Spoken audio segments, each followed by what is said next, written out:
Coucou les enfants, c'est Madame Fischer. Nous nous retrouvons aujourd'hui pour une nouvelle histoire qui s'appelle Le rêve d'une petite chenille. La voilà.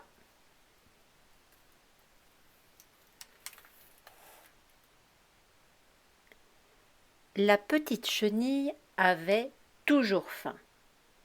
Depuis des semaines, elle dévorait les feuilles fraîches et juteuses d'un gros mûrier. Un jour, la chenille s'apprêtait à croquer une nouvelle feuille quand un bourdon se posa à côté d'elle. « Hé !» s'écria la chenille émerveillée. « Comment es-tu arrivée ici ?»« Très simple, » répondit le bourdon. « J'ai des ailes, regarde. » Ah, comme j'aimerais avoir des ailes pour voler moi aussi, dit la chenille. Impossible, expliqua le bourdon. Moi, j'ai des ailes pour voler, et toi, tu as des pattes pour marcher. Hélas, soupira la chenille.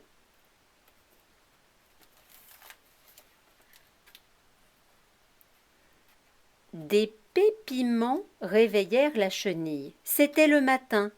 Un moineau venait de se poser à côté d'elle. Comme j'aimerais voler moi aussi, dit la chenille. Impossible, répondit le moineau. Il faut être aussi léger qu'une fleur de pissenlit pour flotter dans la brise. Tu es beaucoup trop lourde pour voler, et tes pattes sont faites pour marcher. Hélas, gémit tristement la chenille. Donc vous voyez, le moineau. Un moineau, je vais vous mettre une photo. C'est un petit oiseau un petit peu marron. À la tombée de la nuit, la chenille s'enveloppa dans une feuille pour avoir bien chaud. Elle était sur le point de s'endormir quand un papillon se posa gracieusement à côté d'elle. « Comme j'aimerais voler moi aussi !» s'écria la chenille. « Qui sait, un jour, peut-être pourras-tu voler toi aussi ?» dit le papillon avec un sourire mystérieux. « Mais maintenant, il faut t'endormir, car tu as l'air très fatigué, dit le papillon. Peut-être que le papillon sait pourquoi la chenille un jour pourra voler. Regardez le petit film que je vous ai envoyé et vous comprendrez pourquoi le papillon est au courant. Le papillon avait raison. La chenille eut soudain très sommeil. Comme son nouvel ami s'envolait dans le ciel plein d'étoiles, elle sombra dans un sommeil profond, très très profond. Elle s'endort.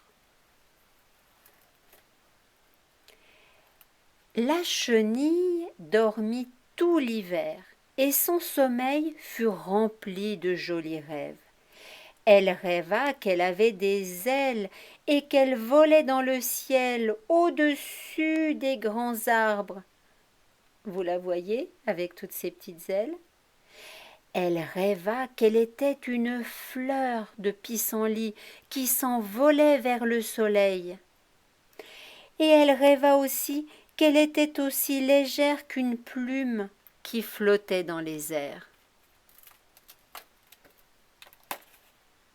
Lorsque la chenille se réveilla, elle sentit la chaleur du soleil du printemps. Elle était toute engourdie après son long sommeil, mais elle n'avait pas faim du tout. Ah, elle s'étira encore,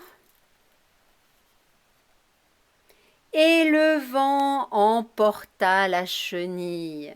Dans le ciel, la chenille n'était plus trop lourde, elle n'était plus trop grosse, elle avait des ailes, de grandes ailes de papillon et de merveilleuses ailes. Youpi! S'écria le jeune papillon. Je vole, je vole! Regardez, regardez comme les ailes sont jolies. Il est magnifique ce papillon. Et la chenille s'est transformée en papillon. Voilà la fin de l'histoire qui s'appelle Le rêve d'une petite chenille. Je vous dis à très bientôt et je vous fais un gros bisou. Au revoir les enfants.